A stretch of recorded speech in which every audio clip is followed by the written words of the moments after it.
and gentlemen, can I have your attention, please? May I have your attention, please? We will have something slightly different today. Because of federal requirements, we are required to have what is known as a TEFRA hearing. It is a Tax Equity and Fiscal Responsibility Act public hearing. This takes place each time we change the use of bonds. Certain uses of bonds require a public hearing. So the first order of business is I will call a public hearing on TEFRA bonds to order. We will ask for anyone who is here who wishes to speak on our usage of TEFRA bonds to go to the podium. If there is no one who wishes to speak, we will adjourn immediately. And then we will go into a regular meeting. So, ladies and gentlemen, I would like to call to order the TEFRA public hearing of the Maricopa Community College District Governing Board for January 24th, 2017. I will ask Vice Chancellor Gay Murphy to explain the specifics of why this public hearing has been called. Vice Chancellor. Thank you, Mr. Gutierrez, Governing Board members, Chancellor. In this case, the proposed change in use of bonds relates to the Communiversity building in Surprise. There is a request before the board later in the agenda that would lease the Communiversity building to Ottawa University. Thank you, Vice Chancellor. Is there anyone in the audience that wishes to comment on the use of bonding and the TEFRA Act? If not, is there anyone on the board who wishes to comment or discuss this matter? If not, I will, without objection, adjourn the TEFRA hearing. The TEFRA hearing is adjourned. I would now like to call to order the regular meeting of the board, of the Maricopa County Community College Governing Board for January 24th, 2017. The first order of business is a Pledge of Allegiance led by Ms. April Martinelli. Ms. Martinelli. I pledge allegiance to the flag of the United States of America and to the republic for which it stands, one nation, under God, indivisible, with liberty and justice for all.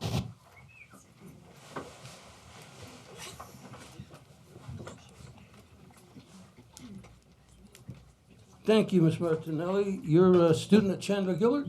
I am. And we'll hear from you soon? You will. Great. That's very good.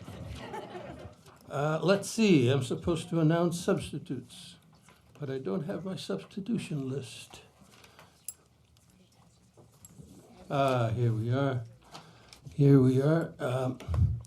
Dr. Veronica Garcia is appearing for President Paul Dale, and Barbara Basil is here for LaQuia, Vice Chancellor LaQuia Shelton.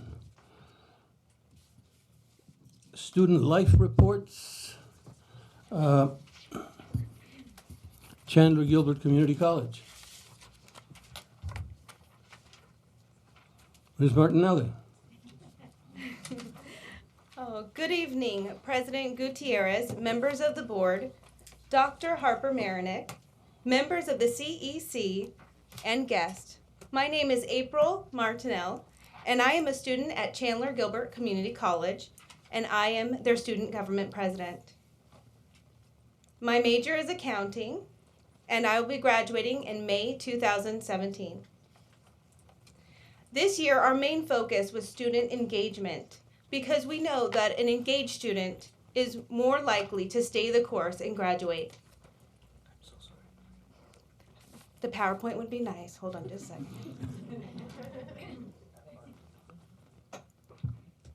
There we are. And we did this by bringing the activities to the students. We created the Pavilion Pack and Field Day. The Pavilion Pack was a 4-week series of games held outside the pavilion. And these games were ladder golf, cornhole, Jenga, and Connect 4, just to name a few. These games gave us the opportunity to get to know the students and to encourage them to be involved on campus. These weekly games all led up to our field day, which was held during midterm time, and it included all the games, and we also added a football throw. This was held during midterms, and we used it as a stress relief and also to ease tension from stress anxiety. We would like to invite you to join our Pavilion Pack, so we brought you these footballs, little stress relievers. And this year, we had a variety of events on campus. One of these was our Rock the Vote series.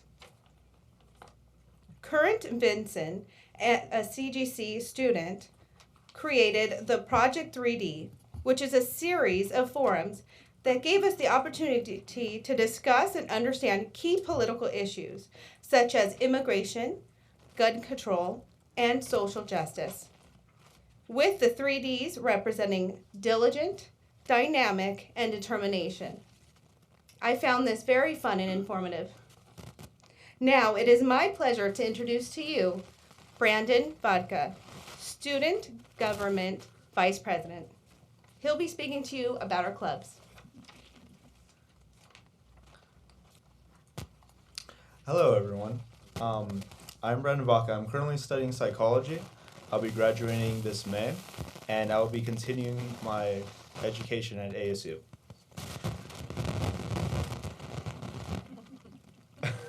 So today and tomorrow, we are hosting our club and organization fair. We were passing out hot chocolate today. We were actually going to do popsicles, but from the looks of things, the students beat us to the punch.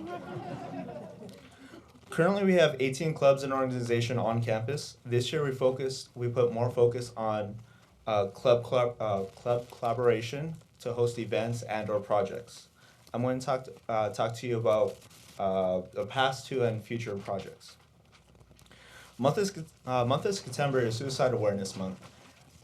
And on September 21st and 22nd, Psychology Club and Student Veterans Organization held a 2-day booth for suicide awareness.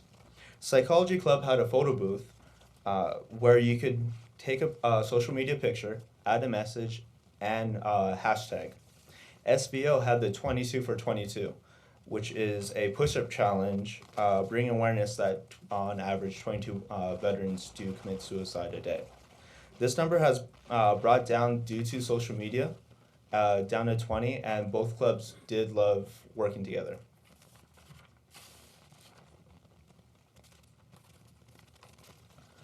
Another couple of our clubs, Engineering and Heat, which is our Humanities Environmental Action Team, collaborated together to develop an aquaponics system for our garden. An aquaponics system is it's a system, self-sustaining system.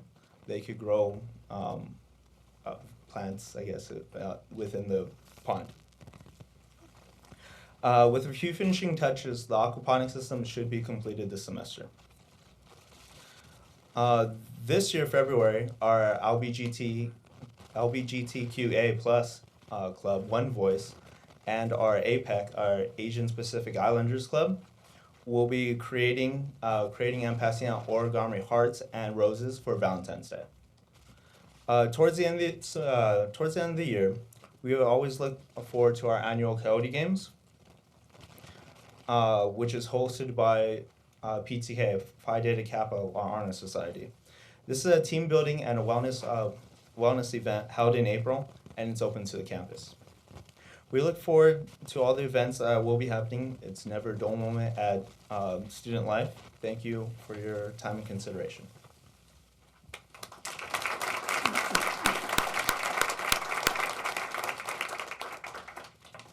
Thank you both very, very much, and congratulations to both of you on your eminent graduation. And Ms. Martinell, these are much more effective as stress relievers if you throw them at someone. So during the public hearing portion of this meeting, well, we'll talk about that later. Thank you. Faculty Executive Council report, Dr. Robert Sosa.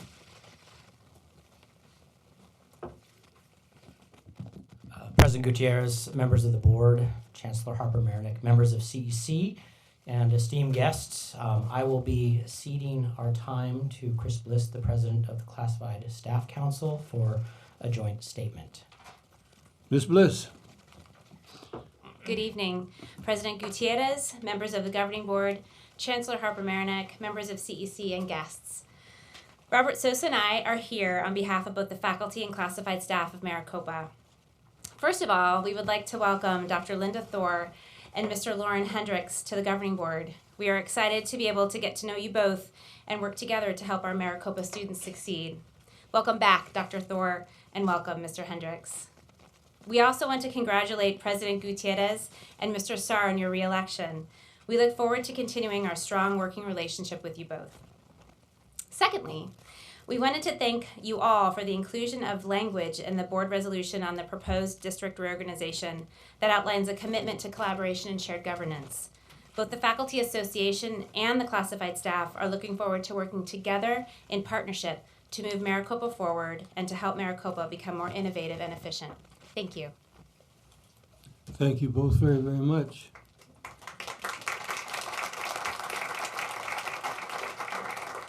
The Adjunct Faculty Association report, Gail Haas.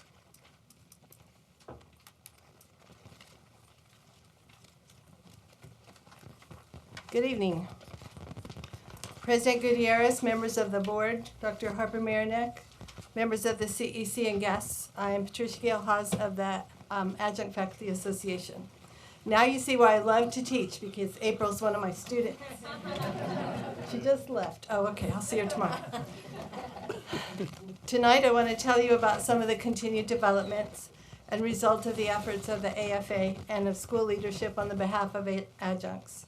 Last spring, Dr. Paul Dale and Dr. Harper Marinick gave the Adjunct Faculty Association some directives. That project and a group of proposals was presented last month.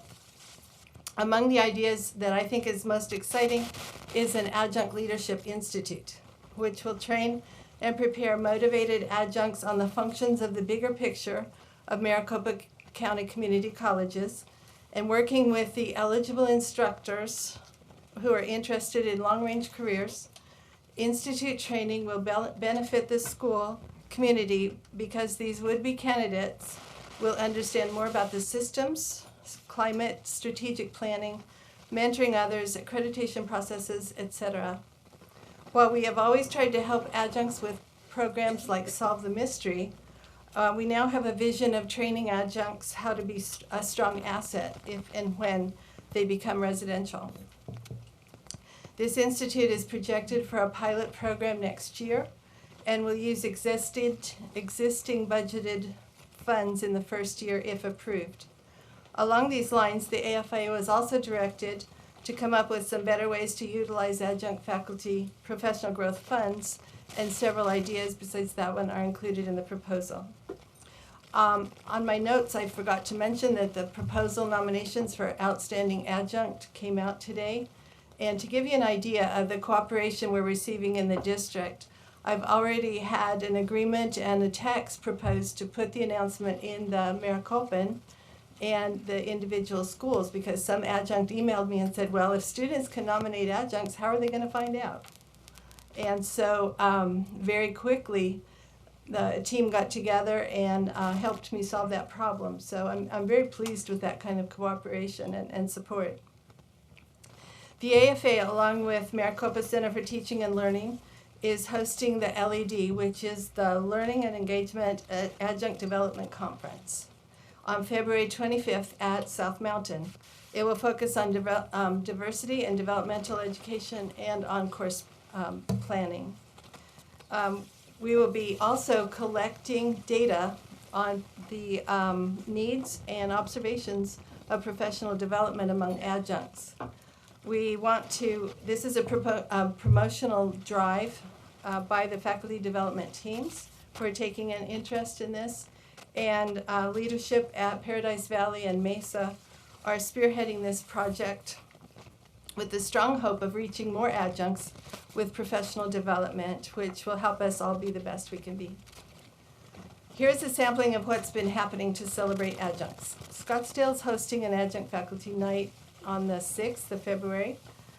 Gateway hosted a dinner at the beginning of the semester. The Center for Teaching and Learning and Others at Glendale funded a large dinner. 80 adjuncts turned out, and they had a workshop. And I hear it was a great success. Chandler Gilbert distributed awards at the plaques and framed certificates at the 20, 30, and 40 semester benchmark. And Australia recognized all of the, among their recognition of all of the employees included adjuncts that had received community awards. And I was kind of excited to read about that because that helps support the relationship between the college and the community. In November, I told you about Phoenix College's Adjunct Faculty Semesters of Service Recognition Program, which was created with the cooperation of many departments in the school. This program is a little different from the others. They had a contest to create a pin, and they're gold, silver, and copper plated and enameled, and they were designed by a 32-semester adjunct, Ian Salzman, and will be awarded this week to the adjuncts, but instead of a ceremony, through the division chairs.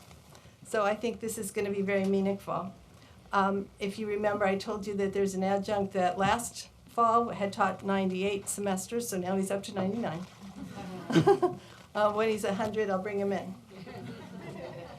I know that this, I did not mention all the schools and programs and recognitions, but I do want you to know that the affected adjuncts know and appreciate it. We thank you for all your efforts and support. Thank you, Ms. Haas.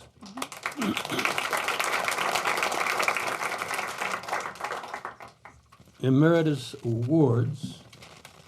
Dr. Gaylor, you may.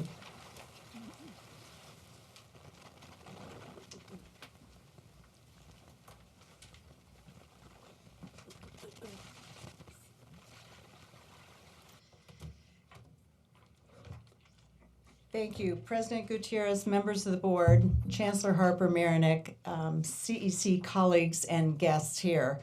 It is my absolute honor to be here tonight to present to you recommendations for emeritus distinction for 3 Scottsdale Community College faculty. And I have to say, parenthetically, it's great to see so many artichokes in the audience, and I know that our awardees are thrilled as well. So I'd like to ask Dr. Linda Nance to come to the podium. There she is. Join me up here while I read this nomination.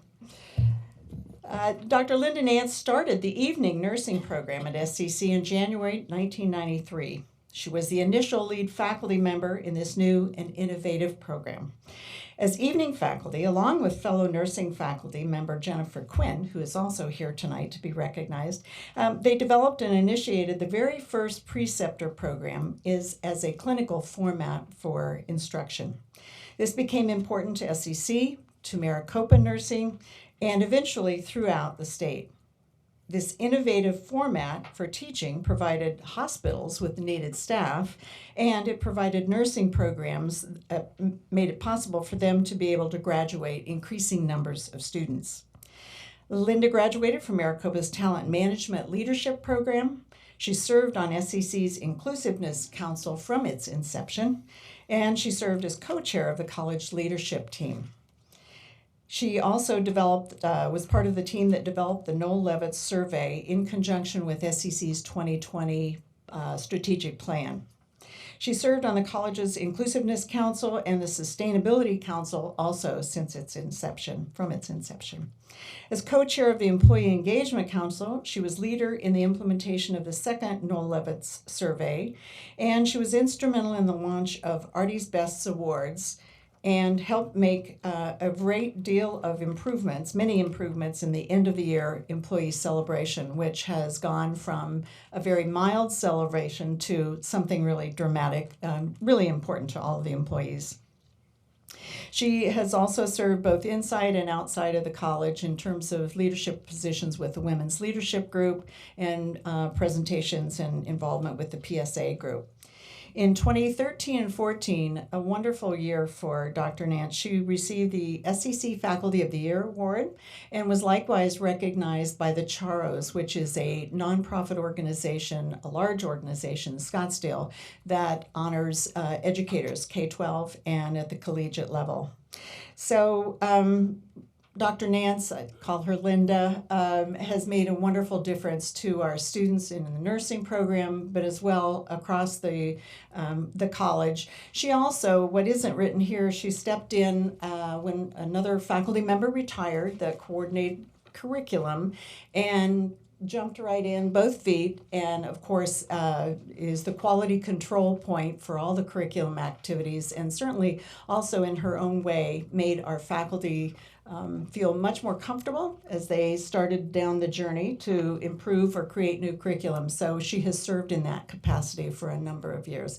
It is my honor to recommend her be awarded the Emeritus Distinction. So congratulations, Linda. Thank you. Thank you.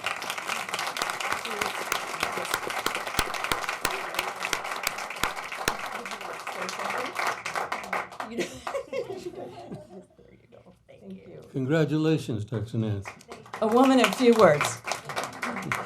Okay, now it is my pleasure to introduce Tom Trollen. I know Tom's here. Yes. Okay. Oh. I have to tell tales on Tom, at least just one. Tom was on the search committee that hired me, so I have a special. A brilliant man.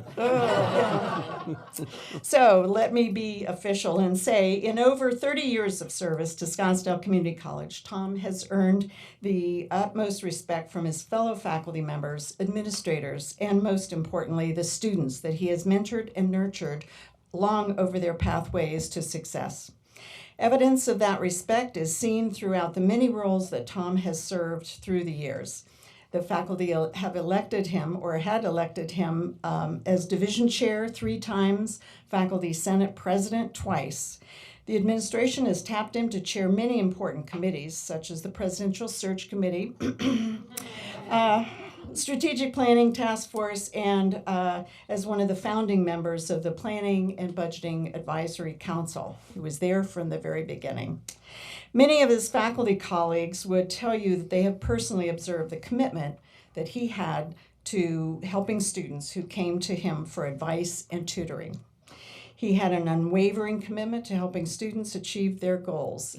And I can also say that Tom had retired he tried to retire. We pulled him out of retirement, and this past fall semester he served the college as an interim dean of instruction, helping Dr. Fuji and all of us make our way through the myriad of academic affairs challenges and opportunities after the departure of Dr. Daniel Kaur. So it is my pleasure to recommend Emeritus Distinction for the one, the only, Thomas Trollen.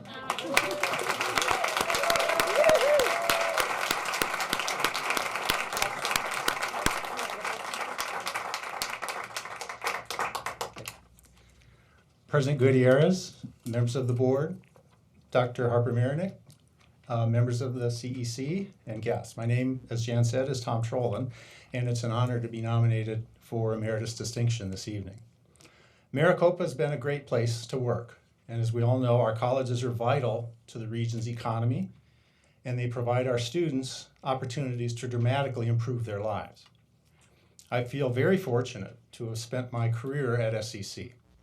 I'm grateful for the support of Dr. Gaylor and President Deckebuter, and for their commitment to shared governance. SEC is really an awesome place, and I appreciate the opportunity to collaborate with my colleagues in the CIS Department and Business Division, the broader SEC faculty and staff and administration to serve our students and build an even better college, one that lives up to its mantra, learn, grow, and achieve. I'm also very proud to have served on the Faculty Executive Council as we work to advance teaching and learning within our district. Much has changed in the 35 years since I began my teaching career. We in Maricopa have a lot to be proud of. We have a culture of collaboration that has helped our system evolve over the years to meet the needs of our communities. Let's continue to draw from that culture in our quest to be more nimble and responsive to the communities we serve. Thank you. Thank you, Dr. Trollen, and congratulations to you.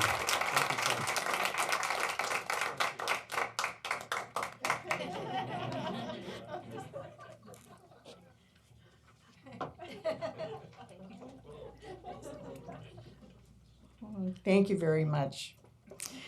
And last but not at all least, Jennifer Quinn. Jennifer's here. Here she is. Another member of our wonderful nursing team. So my official statement here. Jennifer Quinn started her tenure as full-time faculty and coordinator of the first and then subsequently the second year of the RN program at SEC in 1984. Immediately, she was appointed leadership roles in the curriculum, lab, building design, and the hiring process of fellow faculty and other administrative positions on campus. In 1990, Jennifer was acting chairperson for the nursing department, and in 2001, she was elected nursing department chair. Throughout her career at SCC, growing the nursing and allied health science programs and providing added opportunities for students those things were the highlights of her career. Among her many accomplishments were serving as the first SCC Evening Nurse Program Chair, initiating one of the first online medical terminology courses in the district, and offering teaching HCR 240, Pathophysiology, a required course for SCC and ASU. Jennifer has also been recognized for her service as Maricopa Nursing Curriculum Leader and Nursing Advisor in the Advisement Center.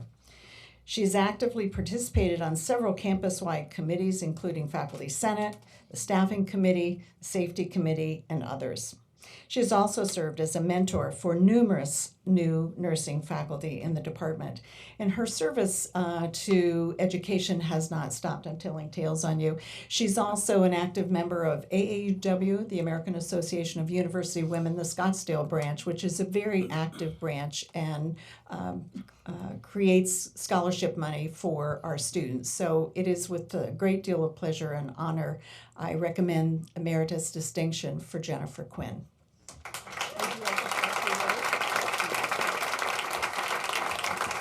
I didn't prepare a speech, but I just want to thank you very much. And like the Oscars, I don't want to bore you at all. So good night and have a wonderful evening.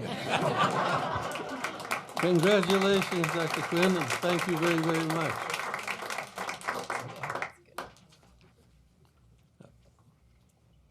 Emeritus Awards, Dr. Guerrero. May I approach the podium, Mr. Gutierrez? Please do. Thank you.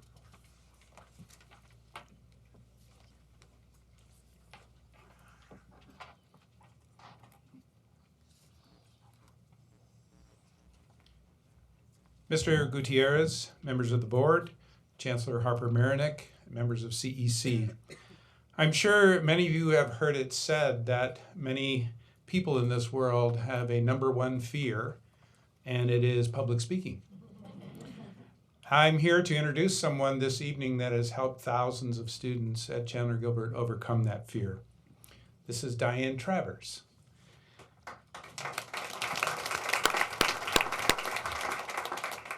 In 1987, Diane Travers Shipman was hired as Chandler Gilbert's first residential communications faculty member.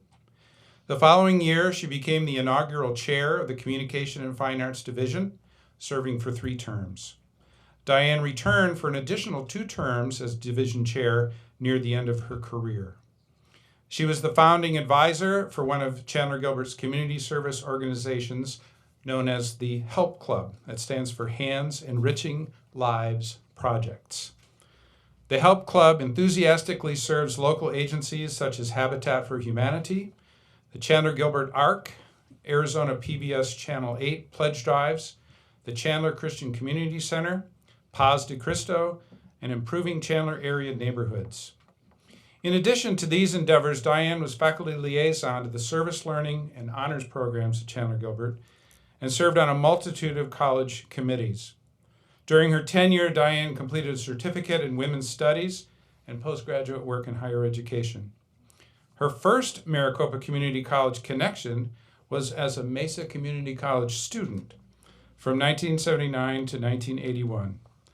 Upon completing subsequent degrees at Northern Arizona University in Western Virginia, Diane returned to teach communication classes as an adjunct at Rio Salado, Scottsdale, Mesa, and Chandler Gilbert.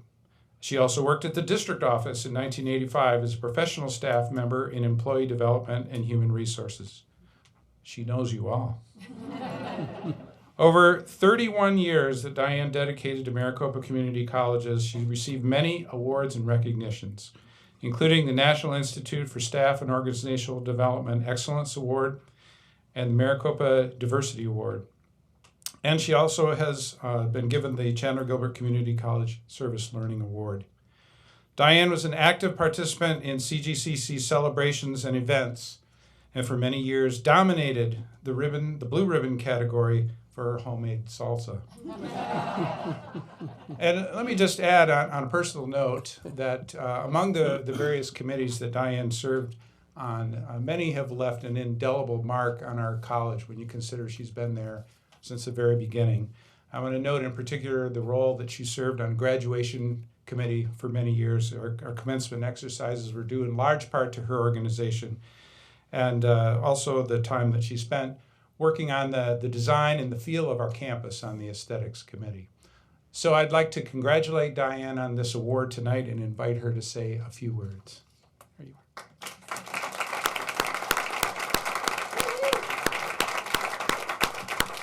Thank you so much, Dr. Guerrero, to the board.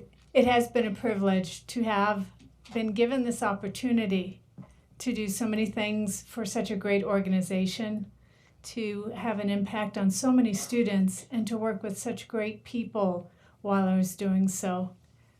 You'll probably see me more in the future.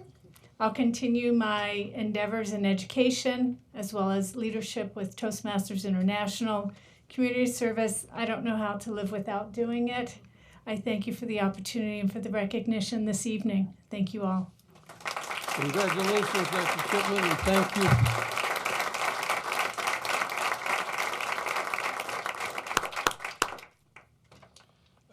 The next item is citizens interim. This is an opportunity for anyone in the audience, anyone in the public that wishes to speak to the board. We normally have, as you enter, request sheets that identify you. No one has requested to speak, so let me ask, is anyone wishing to speak to the board? If not, thank you very much. We will proceed to the 11th item on the agenda, the Chancellor's report. Chancellor Harper-Marinick. Thank you, Mr. Gutierrez, members of the board. Welcome, Dr. Thor, Mr. Hendricks. Look forward to working with both of you. You made a wise choice to run for this board. It is a great organization, and we are ready to collaborate with you as needed moving forward.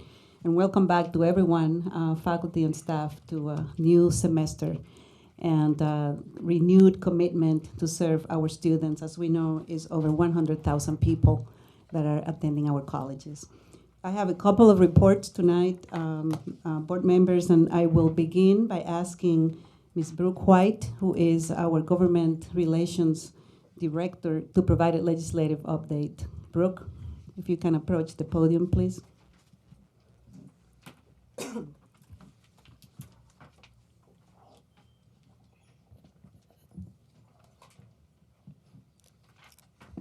Thank you, Mr. Gutierrez, members of the board, chancellor, and members of CEC.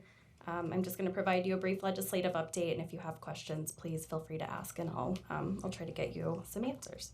As of today, we are in the 16th day of legislative session.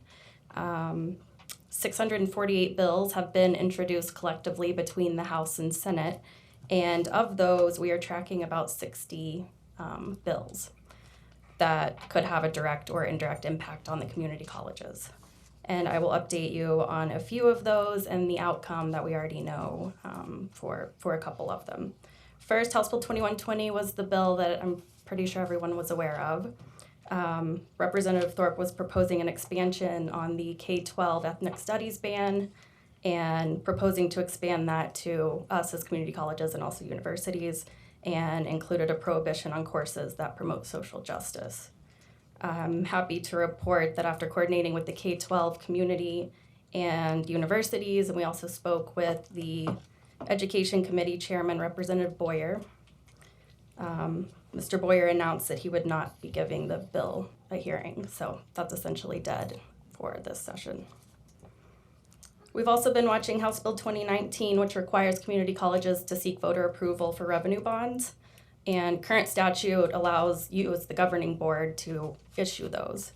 We had concerns about that bill and met with the Community College Coordinating Council in addition to the bill's sponsor to talk to him about our concerns. And as of this afternoon, he's decided not to move the bill forward. So those were a couple of the big ones we focused efforts on in the last couple of weeks. The final thing I'll mention to you is the budget. Last time I gave you an update, the governor had yet to release his executive budget recommendations, and once those came out, community colleges were not allocated any additional funding. So we will pursue our request for funding this session at the legislature and try to get it into the budget bills that the legislature produces, and we've already begun meetings with legislative leadership on that issue. And that's my update. Happy to answer questions. Any questions for Ms. Brooke? If not, thank you very much. You're welcome. Chancellor. Thank you, Mr. Gutierrez. Thank you, Ms. White. The next report is going to be an opportunity for the board to know of the progress that we have made with the changes to the Maricopa Corporate College that were started back in the spring. And I would like to thank President Bustamante, Rio Salado President Bustamante, and Mr. Corey Pruitt for their leadership and all of the hard work since then. And I would like to ask Mr. Pruitt to approach the podium and provide an update for the board. In anticipation of that presentation, all of you should have received a full report of the progress that we have made with the MCOR. Thank you, Mr. Pruitt. Thank you, Chancellor.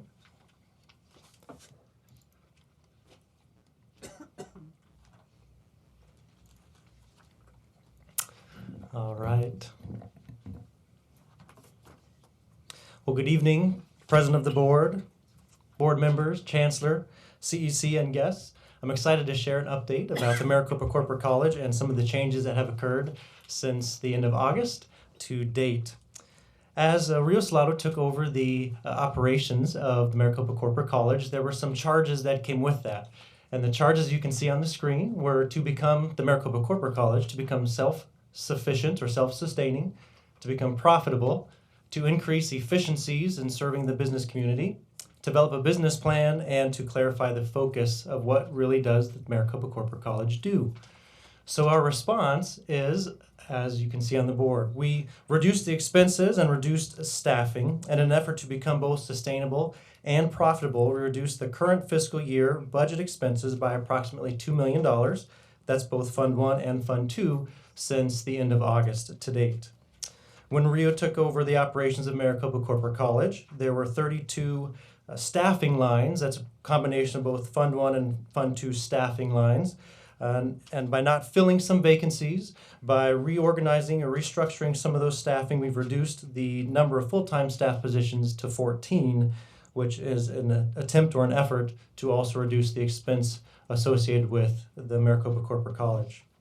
Now, both of these efforts have obviously decreased the percent reliance on district funds, And this translates into Maricopa Corporate College becoming self-sufficient and profitable by the end of June 30th, 2018.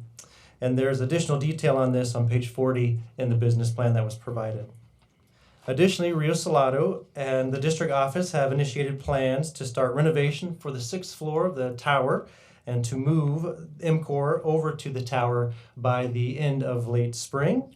And the district's contracted real estate brokers are already working on getting the existing MCOR space listed on the market for sublease. The existing MCOR space is about 17,390 square feet, and the new space that MCOR will move into is about 7,000 square feet. However, MCOR is also gaining the opportunity to use some of the Rio Salado locations to do training and offering things in those locations. So a nice win there. As it relates to the efficiencies and increasing those efficiencies, we've looked at a lot of the processes internal to the Maricopa Corporate College and have streamlined a lot of the business workflows and continuing to look at productivity levels, time on task for staff, and figuring out the best ways to identify those business processes and how we can be more efficient with those streamlined or reduced staffing that we've come up with. Additionally, we were charged with developing a business plan, and that is what you have in front of you as well. In that business plan, we have a refreshed mission and vision, a refreshed values, a refreshed focus, and some goals that MCOR can utilize or attempt to achieve in order to be sustainable and profitable. Additionally, we have an overview of the core products and services that MCOR can offer going forward. Our marketing or awareness building plan is also provided there, as well as a sales plan, operational plan, the management and organizational structure, and the financial plan. Now, this business plan was also reviewed by a community group which consisted of about 10 business community members from both profit and nonprofit representation.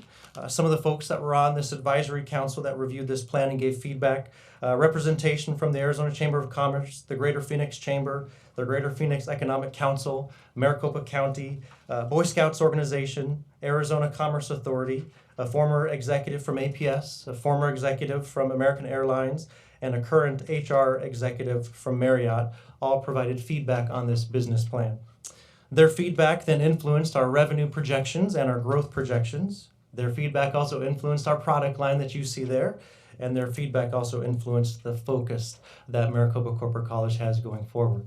And that focus is now clarified, and that focus moving forward is for the Maricopa Corporate College to really effectively serve the training, development, and non-credit learning needs of business, industry, nonprofit, and government.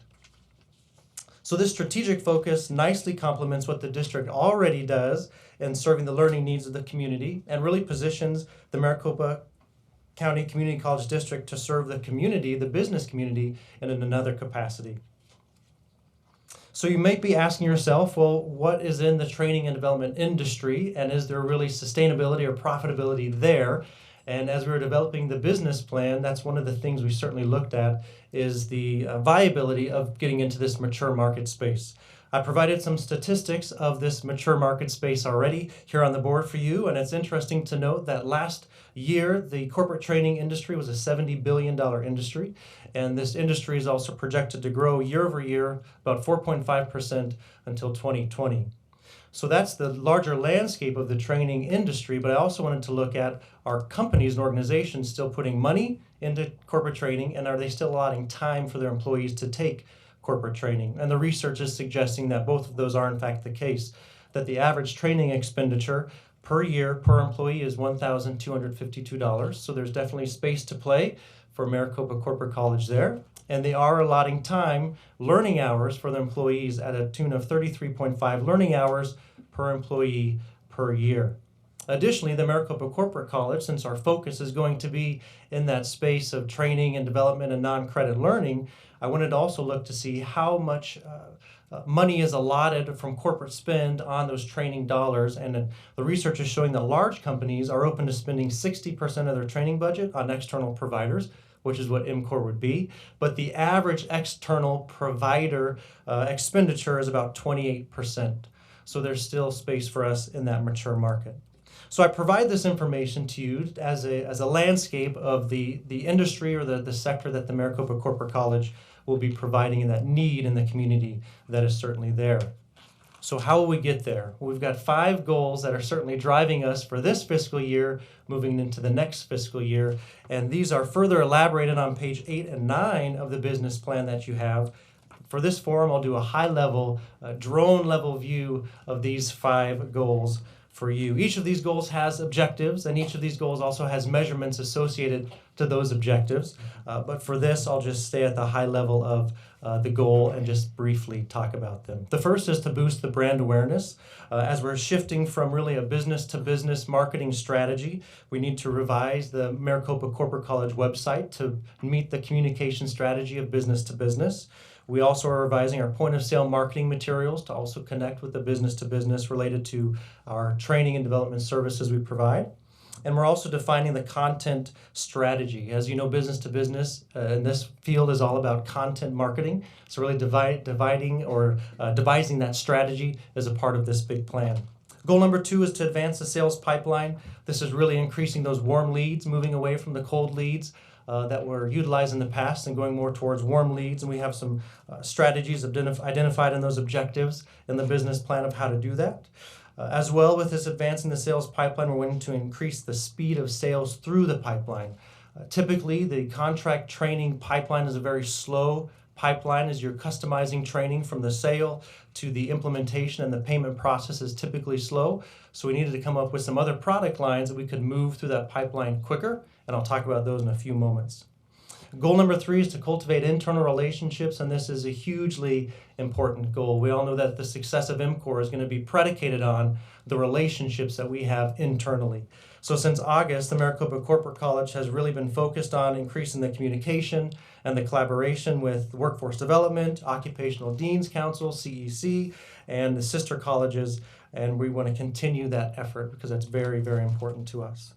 Goal number 4 is to optimize the product line. I'll talk about a product line in a few moments, but really we need to look at the diversification of the price point of the product line that we had in the past, and how can we identify price points that meet the various learning budgets across company stratification, from larger companies to mid-sized to smaller companies. And I think we've done that successfully, and I'll share that with you.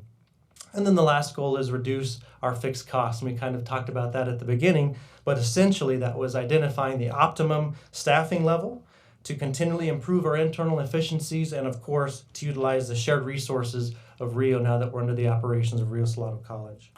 So those are the high-level goals that are going to be driving Maricopa Corporate College moving forward, at least into the next fiscal year. Now, I alluded to a couple of times the product line. So this is our core product line, and then of course we'll innovate from here, but this is our core product line that we can really build a business around. You can see the customized training and development solutions is the top product line, and that's something that the Maricopa Corporate College did do. One of the changes that we did that I alluded to is a diversification of the pricing structure. So we've come up with a couple of different package options that companies could utilize that would really meet the different pricing budgets that they have, but still get that same quality and be able to service all levels of industry and organization sizes. The Key Performance Essentials is another training package, but these are those quicker, 2-hour, quick hit type of trainings that are pre-developed. And corporations and organizations are often looking for this type of training that they can bring in. It's a very low dollar amount, which means it's also very low resource intensive for the Maricopa Corporate College internally, which has a higher revenue return, which is a nice structure there. The third is the non-credit employee professional education. I think examples probably work best for this. So think about project management, think about Lean, Six Sigma, those types of things that employers are wanting their employees to have in order to elevate within their organization. And you could also think of potentially compliance training could fall into this same realm. Compliance training is actually the number 2 corporate spend training category, with leadership and management being number 1. So with these first 3 categories, we're hitting those 2 largest corporate spend training areas. The third is the industry-sponsored learning boot camps. Boot camps is a hot learning trend right now, so we want to ride that boot camp wave while we can, and then we'll jump on the next wave as it comes around. That's part of the training world. But the difference here is that our boot camps would be industry-sponsored. So the industries or the organizations or a consortium of organizations would influence what the learning needs are, what the objectives are, and they would bring or sponsor their individuals into those learning boot camps and service them that way. The last is the corporate learning concierge, and that's really a concierge level learning service that we can assist organizations from their non-credit learning needs and then broker them and partner them with the other colleges within the district for their credit learning needs and be that single point of contact and point of payment and have that payment follow those students throughout the district. So that's a nice service that we can provide for all organizations. So that's our product mix. Here's our target markets, and I'll actually close with these target markets. And these markets actually align very nicely with workforce development and the sectors that they have identified. And our goal is really to work closely with workforce development and service the individuals and the organizations that they're working with in a different capacity as well. I'll close, of course, by saying thank you to the Chancellor for her support, to CEC for their support, for the district for their support in this transition, and all the sources and resources they've helped as we maneuvered through this transition, as well as Rio Salado College and the resources there too, and the people who have helped with this merger, so to speak. So thank you, President Gutierrez. Thank you, members of the board. Thank you, CEC, Chancellor, and guests for letting me steal a few minutes of your time to share about Maricopa Corporate College. I'm certainly open for questions. Thank you, Mr. Pruitt. Questions or comments by the board? Mr. Sarr. Mr. Pruitt, thank you very much. This is the first real presentation we've had that has some meat to it. That's just a personal opinion, but it is much better than we've seen in the past. A couple questions, though. In the past, in the initial startup of this organization, we were affiliated with a number of other corporate colleges nationwide in the Cleveland area specifically, I know. And there, as a result, we found ourselves involved with some nationwide training programs, Marriott and others. Do we still have that available to us? Yes, we do. We do still have that available to us. The use of that hasn't been very strong lately. We do have the Marriott clients still, but I think that's something that Dr. Bustamante and I are going to have to work with the global corporate college to figure out how can we best synergize that relationship. And others like the airport security and so forth like that, I know it was also part of that initial process, and haven't really seen where that's gone. It's been some discussion, but haven't seen any numbers for that. So Yeah. as those things come to fruition or improve themselves in terms of our revenue, it'd be fun to see how we are working with other corporate colleges nationwide through that global corporate college network. Absolutely. Another question. When we formed the corporate college, we consolidated all of the 10 other colleges' corporate work into this organization. Is that still the case? Is this the leading organization for non-credit operations in the district? So this is, the main focus is that in the past, the Maricopa Corporate College also worked with direct-to-student non-credit learning. So that'll be something that we'll have to have a strategic conversation about, is what's the best way to move forward with that and operationalizing that piece as the Maricopa Corporate College moves more towards the business-to-business realm. That was always a question. We're taking revenue off our college's books and putting them into your organization. So I want to watch that over time to see that we haven't degraded that revenue source for us. And I also want to know how many of our existing faculty is being incorporated into your programs, whether boot camps or others as well. And this is a huge document, and I'm not saying I got it all memorized. So if it's already in here, I apologize for that, but bring me up to it if you get a chance. No. And you've got 301 money in the terms of $1 million a year, and that could potentially go away in 2020 or 2021. And I'm just wondering if you had made preparations for that loss. I mean, it's obviously going to affect your bottom line if nothing else. Mm-hmm. But in the rest of the district, we have tried to incorporate those funds into our our general budget, so that when the time comes and it does go away, it's not going to affect our programs and our students. It'd be nice if it is reauthorized of some form or another. We'll see what happens, but I just want to get your opinion as to how important that 301 money is to you as we try to get that program reauthorized. Yeah, Ms. Gutierrez, Mr. Sarr, I think that's a great question, and as I deliberated over the amounts of revenue generation as we move forward. In the initial years, that Prop 301 money is going to be important as we're ramping up here to make these changes. However, if my Excel spreadsheets are correct as I move past what's in that business plan, I did remove the Prop 301 from that to calculate could we still be sustainable and profitable, and in fact, if Prop 301 did not renew, we still could operate and be sustainable and profitable beyond the Prop 301 money as that term unfolds. Thank you. And one final question. You're looking at clients, big and small. Is the Maricopa Community College District one of your clients? In other words, are you providing internal training to our staff in the same areas of subject matter that you mentioned earlier? I mean, we know that we have a strong employee training and employee advancement program.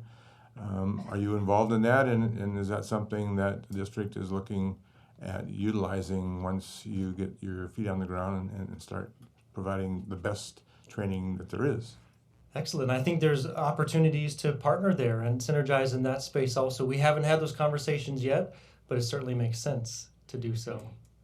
Once again, thank you very much, because this is a far cry from what we've had in the past. Excellent. So I appreciate that. Thank you. I appreciate that. Dr. Thor. Thank you, Mr. Gutierrez. It's good to meet you. Good to I've meet heard you a lot too. about you. First, congratulations on tremendous progress on MCOR. And it's really good to hear that you've already implemented $2 million in budget reductions and that you're on the path to be self-supporting by June of 2018. I have several questions. I also had the question about the Global Corporate College. So thank you, Mr. Saar, for asking that. As a new member of the board, can you help me by differentiating between what MCOR does and what workforce development does? Yes, President Gutierrez, Dr. Thor, great question. I think the main differentiator is that MCOR is going to be that non-credit arm, where you have workforce being that credit and certification-bearing arm. So I really think these are nice complements to each other. We want to work really closely with Dr. Kimmons and his team, and I've already started those conversations and meeting on a regular basis, my team, MCOR, and that team as well. So if they find opportunities for non-credit programs, they will refer them to you and vice versa? Correct. Okay. In your goal number 3 on cultivating internal relationships in objective 1, you have a metric that says 25% increase in referrals and partnerships from workforce development and our sister colleges over the current fiscal year. What incentives exist for the colleges to make referrals to MCOR? Mr. Gutierrez, Dr. Thor, a great question as well. And I think the incentive is really the altruistic concept of really supporting the district as a whole and the district initiatives in supporting our community and what our community needs and wants in servicing our community in that way. At this time, there isn't any necessarily financial incentive, but I think the other incentive is very strong as well. Altruism is good, but you might want to think about Financial. some alternative incentives. Let me, if I could, Mr. Gutierrez, Dr. Thor. Chancellor. Thank you. When we talk about the MCOR being a source of generation of revenue, is not for the MCOR, is for the Maricopa Community Colleges. So the colleges would benefit from the influx when we get to that point, obviously, which is what we hope to do, and the reallocation of resources to services for the students. So it's not quite altruistic, a little bit altruistic, but also it is our effort to find other ways of bringing the resources into the system. Dr. Thor. I'm finished, thank you. Any other questions? If not, Mr. President, just let me say the following. Let me add my congratulations to those already extended. This is the first time since I've been on this board that there has been any clarity as to why MCOR exists and to what, in fact, it should be doing. That there's been any clarity as to a mission of sustainability and, in fact, profitability. If that mission can't be sustained, there's no reason to do this. I mean, I want to stress that. I haven't had the opportunity to go through this in detail. It does appear to be comprehensive. It does appear to, in fact, finally begin to answer our questions and concerns. So I want to congratulate you, Dr. Bustamante, and the Chancellor for taking this on. But I do want to stress again, there is this college came about somebody's vision, somebody's rather amorphous vision, I might add. Fuzzy thinking led to a fuzzy existence for a number of years that had absolutely no clarity. We had no business plan. We had no clear idea of how much, if any, profitability took place at MCOR. And so the choice, I think, was to close it down, or as the Chancellor chose, to reorganize it. But I think those are still the choices. We'll take a look at this business plan in detail. I congratulate you for it. I appreciate it very much. But profitability is the reason for existence. And if it is not there, then I don't feel that we should continue to subsidize it. So that's the challenge you have.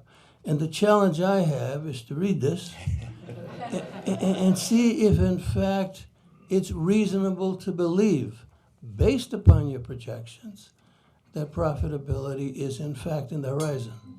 So I want to congratulate you. I want to thank you. I want to thank Dr. Bustamante. I want to thank the Chancellor. If finally there's something before us. Thank you very much.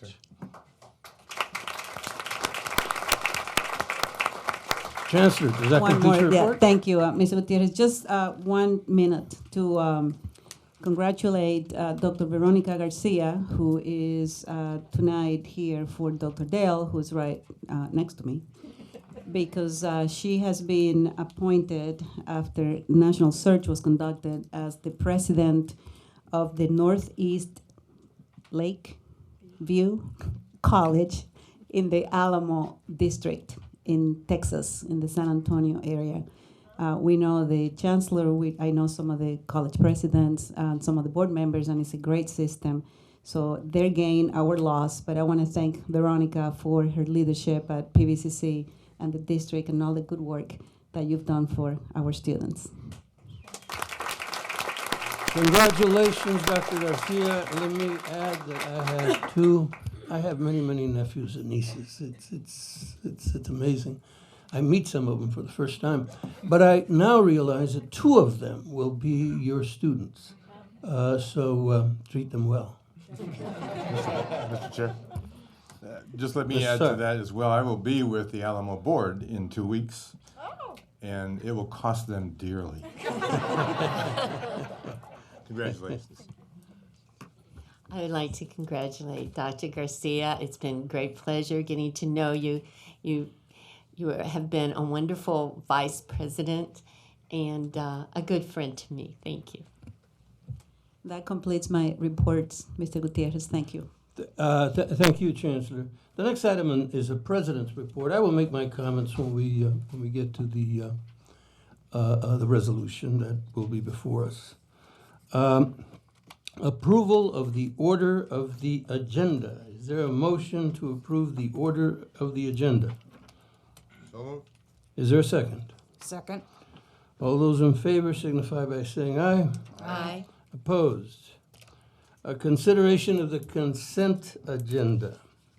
Does anyone wish to remove any items from the consent agenda?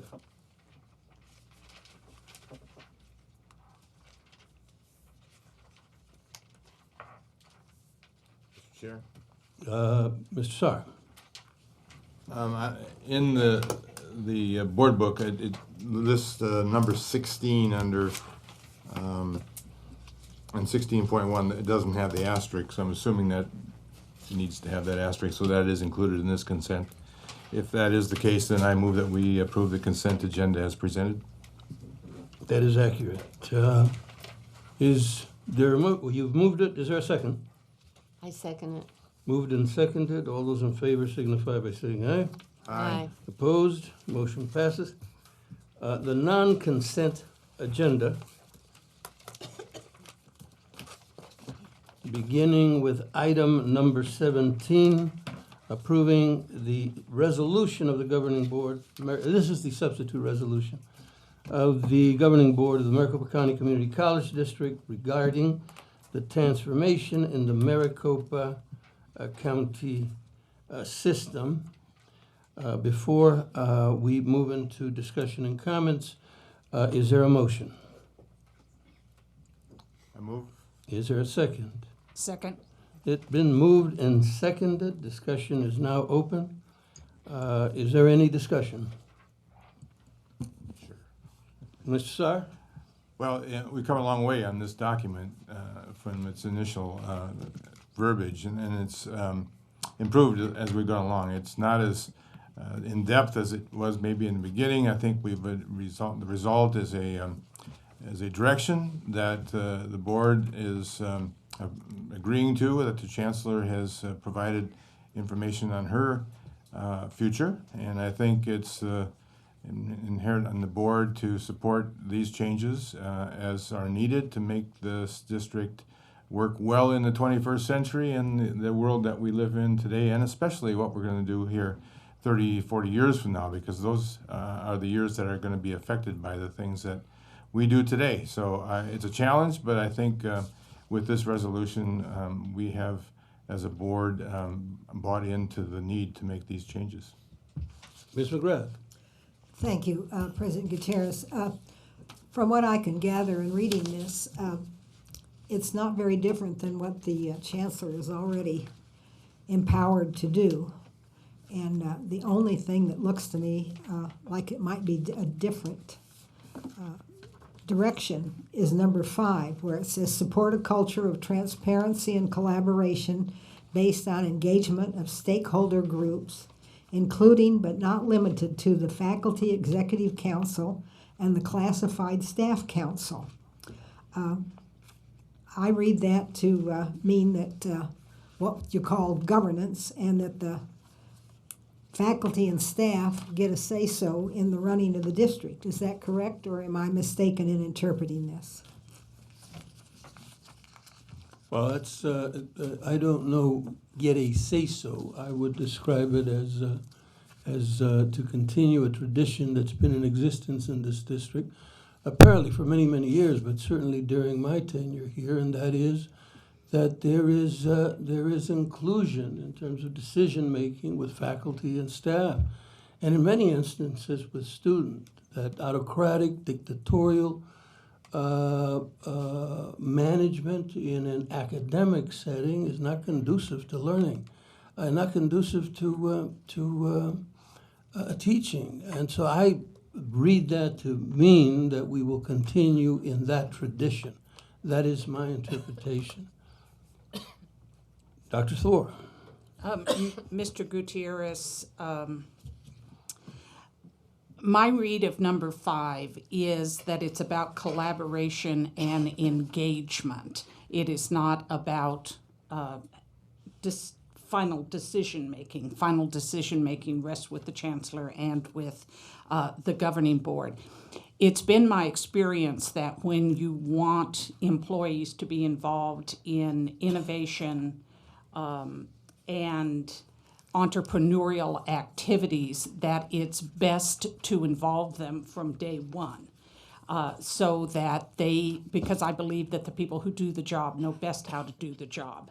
And so by involving them, you build ownership in the initiative, and that we're more likely to accomplish what this board would like to see done by involving representatives of the employees in the discussions of where we are going.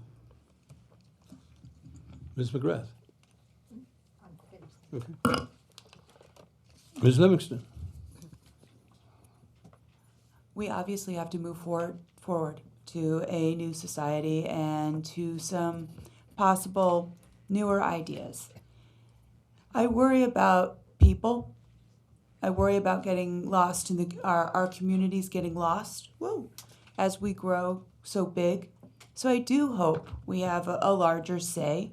I do hope those come forward that sit in a classroom every day and make their piece heard. I do hope the college presidents work actively and together. And as so many of you are newer or changing or traveling on, that we can fill roles with the best and the brightest and continue the Chancellor's mission. That's it. I just don't want the people or the campuses to be hurt. Let me make a comment. When we engaged the Chancellor, it was clear we were in a point of transition, whether we wanted it or not. The legislature had made a set of decisions that had set us on a course that demanded that we reconsider our financial priorities if we were to assume that that was the permanent status. We clearly will continue to go to the legislature and seek otherwise, but I think reality dictates, caution dictates that we accept that that might indeed be the case and that change has to take place, that those financial restrictions, those limitations that will become tighter and tighter in the future have to be responded to at this point and not when the choice is cataclysmic.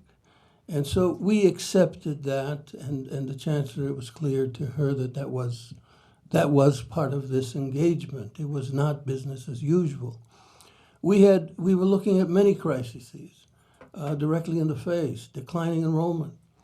Declining enrollment is a serious issue for colleges. We can defend it by saying it's a national phenomenon, but that only dismisses our responsibility to respond to it in an aggressive way. At the time we engaged the Chancellor, recruitment, retention, and marketing were major issues before us.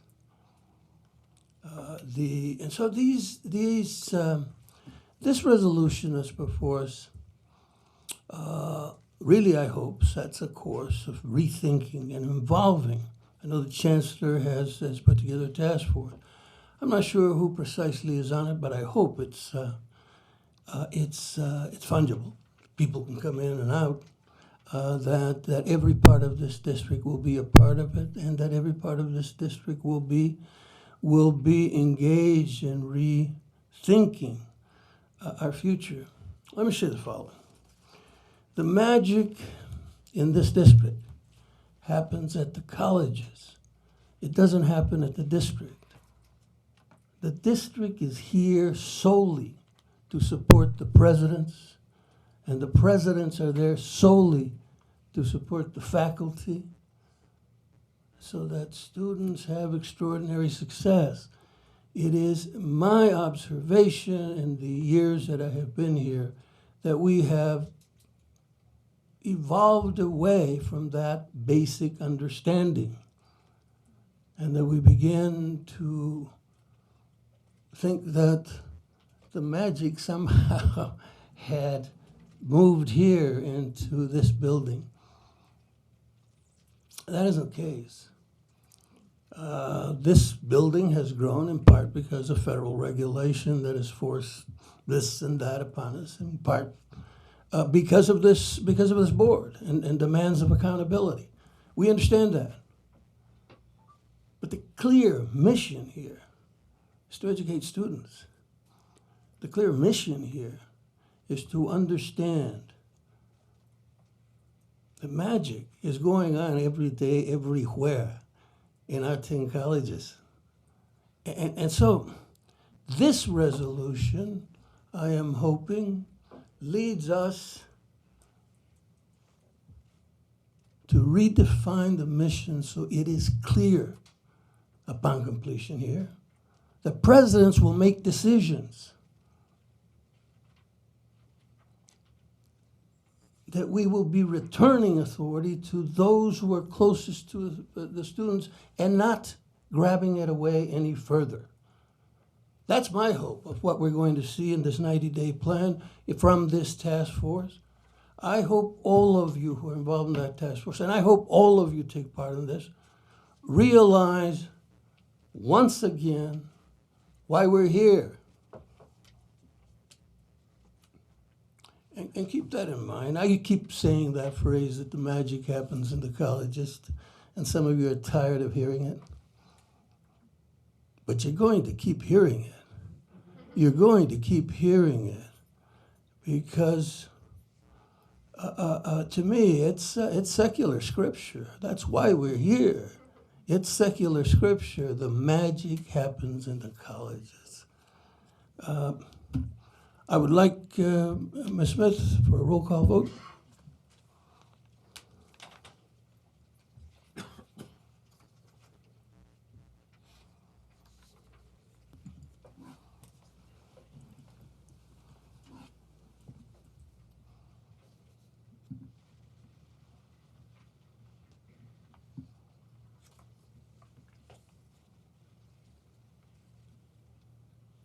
Ms. Haver?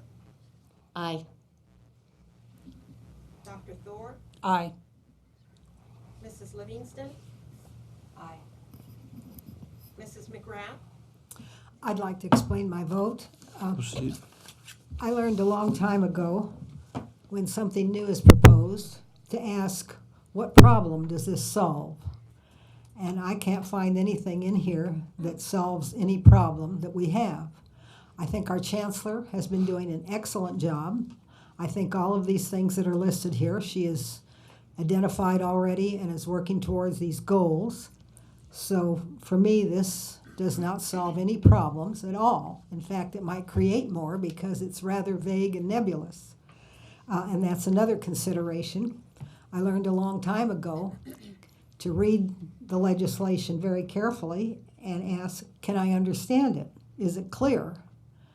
This is not understandable to the average person, and it is not clear, and I vote an emphatic no.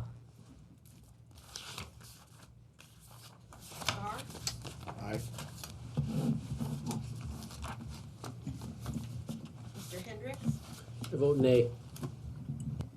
Mr. Gutierrez? Aye. The vote is 5-2. By your vote of 5-2, the resolution is adopted. The next item on the agenda is 17.2, approving the settlement, Moreland versus MCCD, Maricopa County Superior Court. Dr. Marinik. Thank you, Mr. Gutierrez, members of the board. This item is asking the board to authorize the chancellor to prepare and execute the documents that are necessary to resolve the case.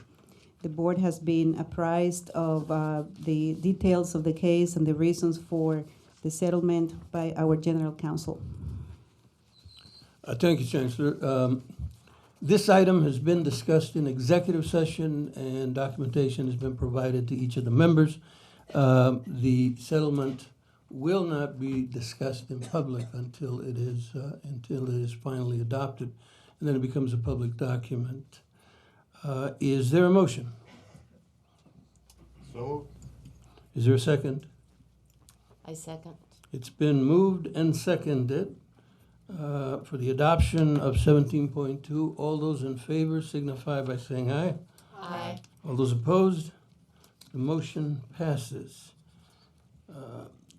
Item 18.1, a job order, construction purchase order for re-roofing at the Emerald Point building at the district office. Ms. Murphy. Mr. Gutierrez, Governing Board members, and Chancellor, it's recommended that the board approve a job order contracting purchase order in the amount of $257,177.09. This will be for the replacement of the district office Emerald Point building roof. Progressive Roofing has submitted a proposal for the roof replacement, and the work should be done by June 2017. I like that, 9 cents. Is there a motion? I motion to approve. Is there a second? Second. It's been moved and seconded. Discussion? Yes. Ms. McGrath. Thank you. Mr. Gutierrez, Ms. Murphy, I'm wondering how many bids did we have on this particular job?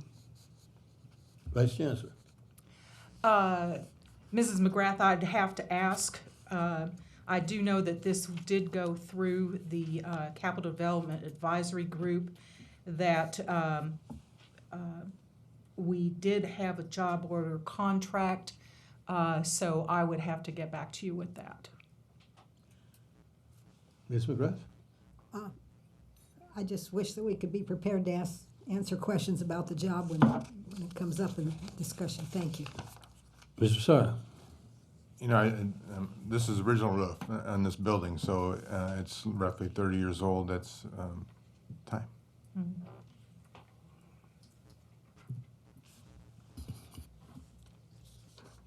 If we don't pass this, the foundation will be leaked upon.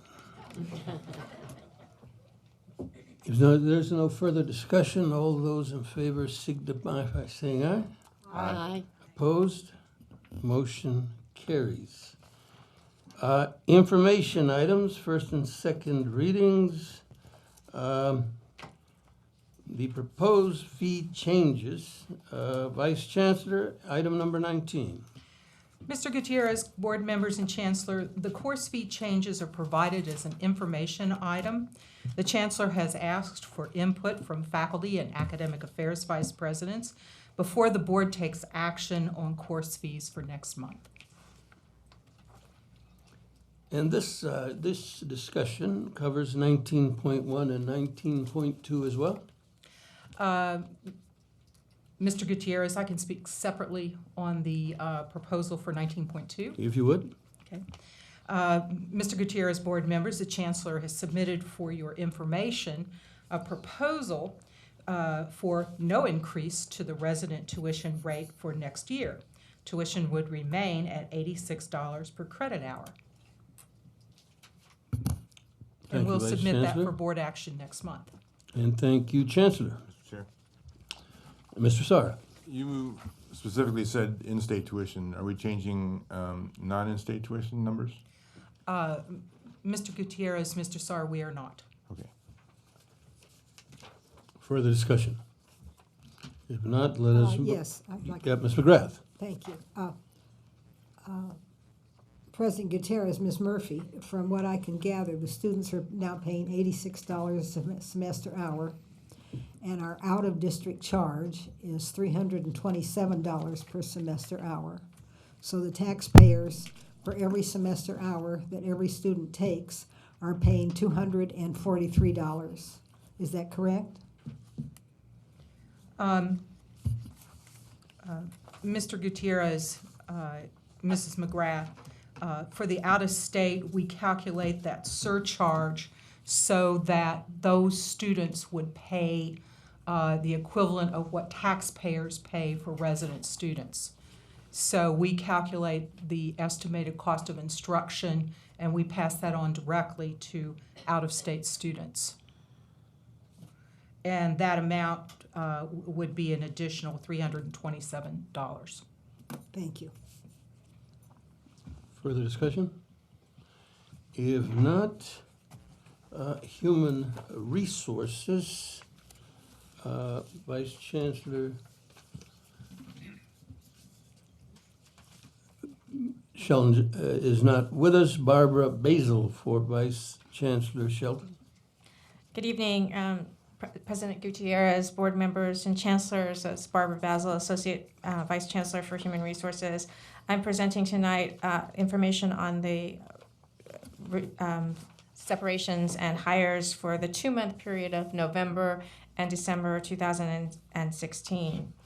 During that period, there were 47 separations and 61 hires. I'm happy to take any questions that you might have.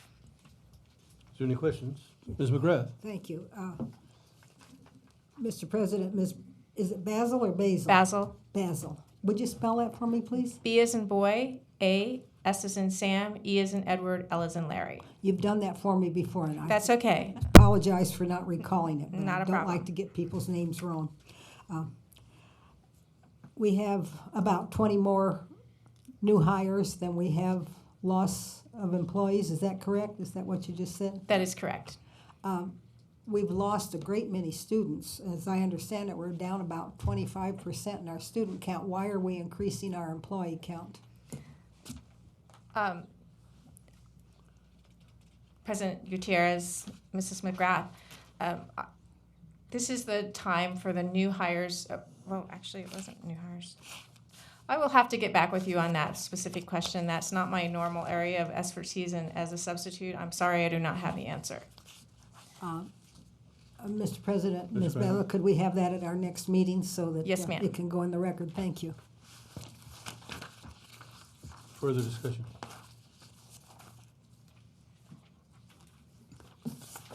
If not, we'll go on to the monitoring report. Vice Chancellor. Mr. Gutierrez, board members, Chancellor Harper-Marinick, the budget analysis report covers the first 6 months of fiscal year 16-17. Both revenues and expenditures are within expected ranges, and we will maintain the 8% financial stability balance requirement. There are no outstanding issues to report. Discussion. If not, ladies and gentlemen, that completes our public agenda. Is there any further discussion by the board? If not, no, we're going to do that next. If not, we will go to board member reports. See what happens when you get Dr. Thor sitting next to you? You have to follow the agenda. She's been around here for a while. Governing board reports. Dr. Thor. How did you know I had one? Thank you, President Gutierrez. Since this is my first regular board meeting, I did want to indicate what a privilege and honor it is to be a member of this board. And to again be serving the Maricopa Community Colleges. And I have thoroughly enjoyed and will continue to enjoy reconnecting with so many former co-workers, as well as meeting many new colleagues. And I look forward to visiting all 10 of the colleges before the end of February, as well as briefings by all of the vice chancellors.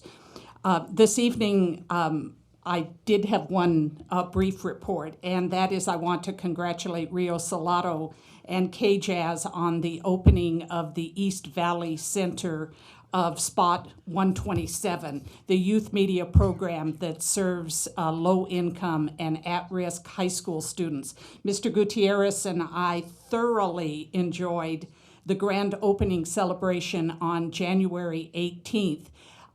That featured as speakers the Vice President of Journalism for the Corporation for Public Broadcasting, as well as the President of National Public Radio. And I think their presence at that grand opening really speaks to what a model Spot 127 is for public radio stations across the country.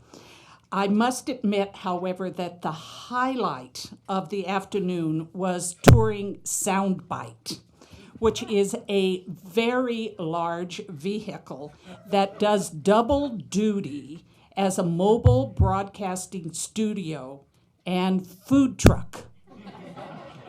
It's very innovative, and the food was also very good. So I look forward to seeing the Soundbite truck out in our communities. Thank you.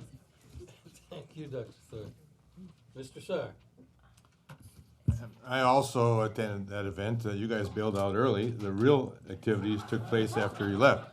You mean the hot dogs? And the bratwurst, but and the corn dogs were sensational.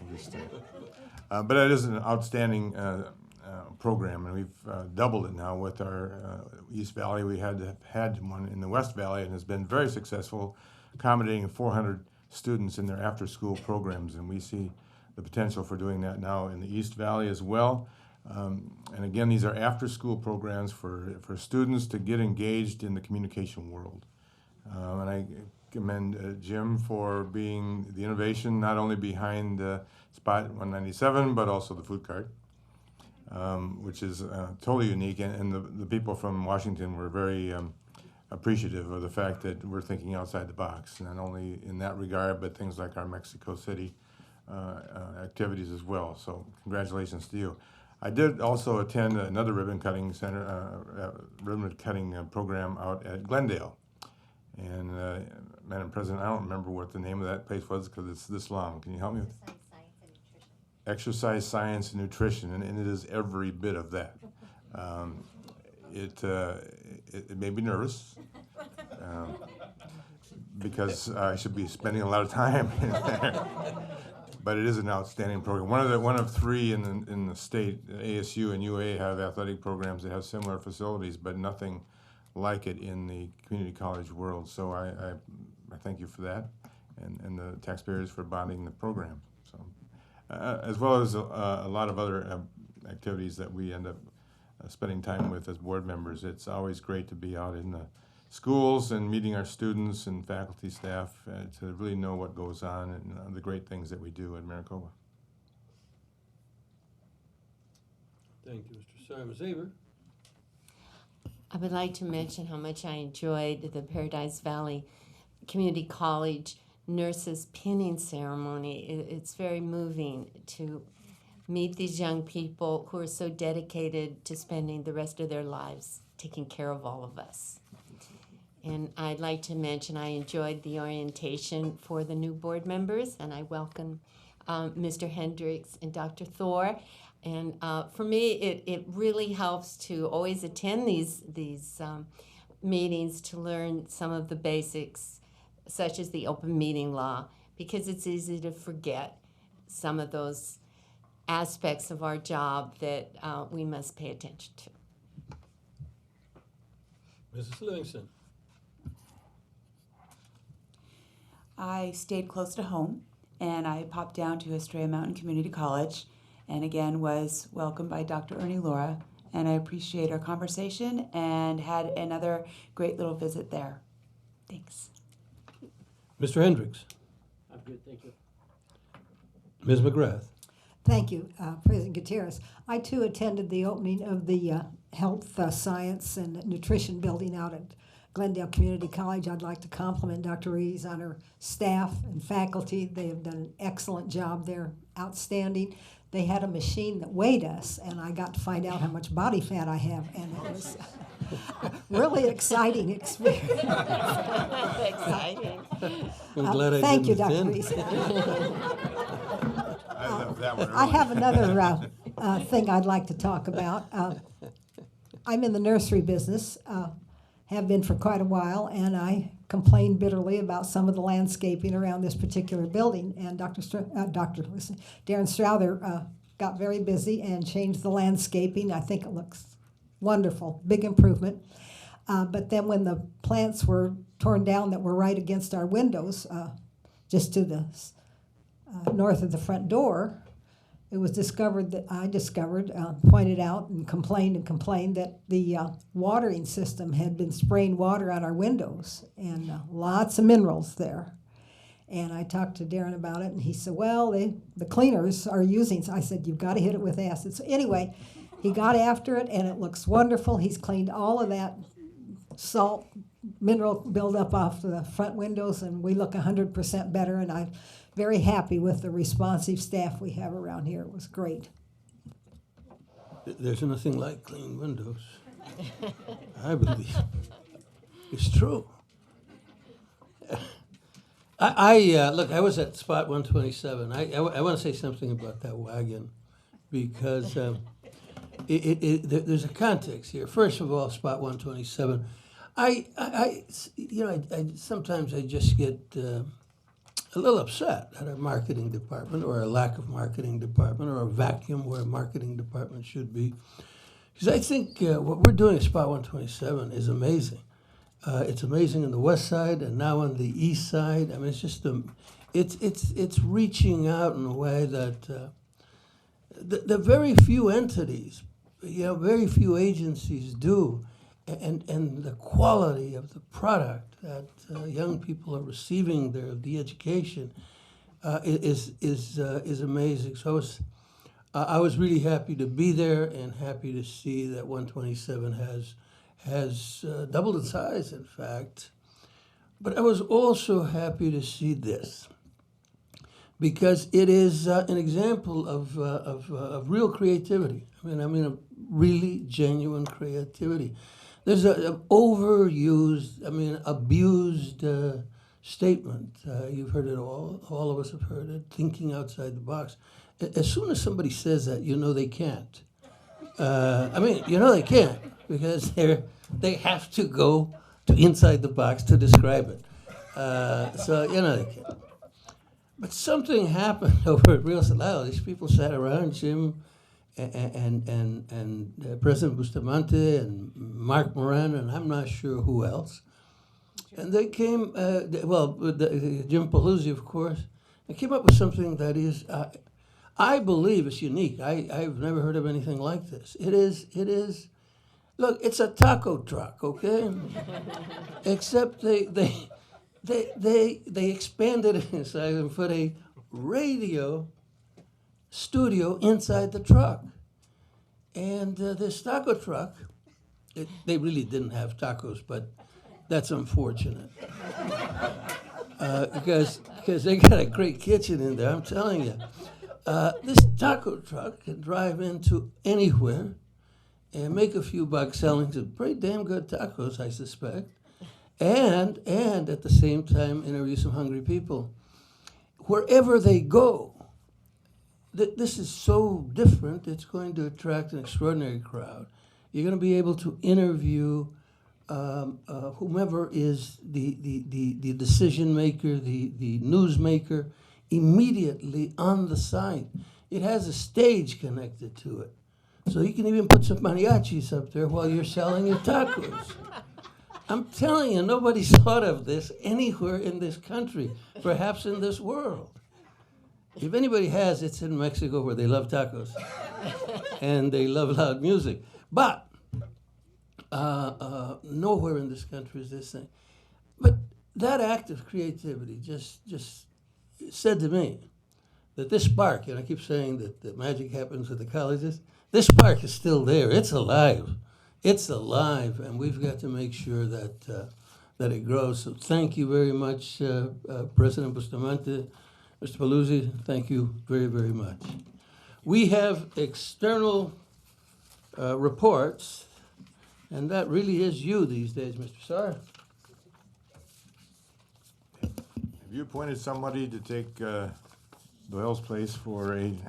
I have not, and I will send a note to see if there's anybody wishing to volunteer. ASBA, there's really no report. Everybody's in the legislative mode right now, trying to keep, in that regard, K-12 growing and being funded as much as the state's able to do. We are taking, I think 3 or 4 of us are going to Washington, D.C. in a couple weeks, along with our chancellor. Our assignment is to square things up in D.C. With the rest of the world, so we'll see if we can accomplish our task of bringing order to our federal government. Good luck. But that being said, we are going to bring to not only our congressmen and senators our thoughts in terms of how we can be more productive and more beneficial to the people we serve, but also to make sure that we talk to the people who actually administer the federal government in our behalf, to make sure that those gaps that we feel are in services to students, veterans, and others as well, that we let them know that there are those gaps and help them make decisions to keep those from getting any worse, and hopefully bring some support to them so that our students can benefit much more from the federal government's work. Thank you. The meeting dates, times, and places, we announce this at every meeting. February 7th, 3 p.m., the Charter Schools Committee in this room. At 4:35, agenda review, also in this room. February 7th, also, the executive or work session, the governing boardroom, at 5:30 p.m. On February 28th, the Budget and Finance Committee in the governing boardroom, the chair of the Budget and Finance Committee is Dr. Thor. The regular board meeting will begin at 6:30 p.m. on the 28th, and there will be an executive session following that if needed. Mr. Gutierrez, if I may, we Chancellor. will, thank you. We will not have a charter school committee meeting on February 7th. That should have been removed from the Okay. calendar. The meeting will not occur until later, probably around May or June. Thank you. Thank you, Chancellor, for letting us know that. Please make a note of that. Don't come here looking for a charter committee meeting. It won't take place. If there's no further business before the board, ladies and gentlemen, we stand adjourned.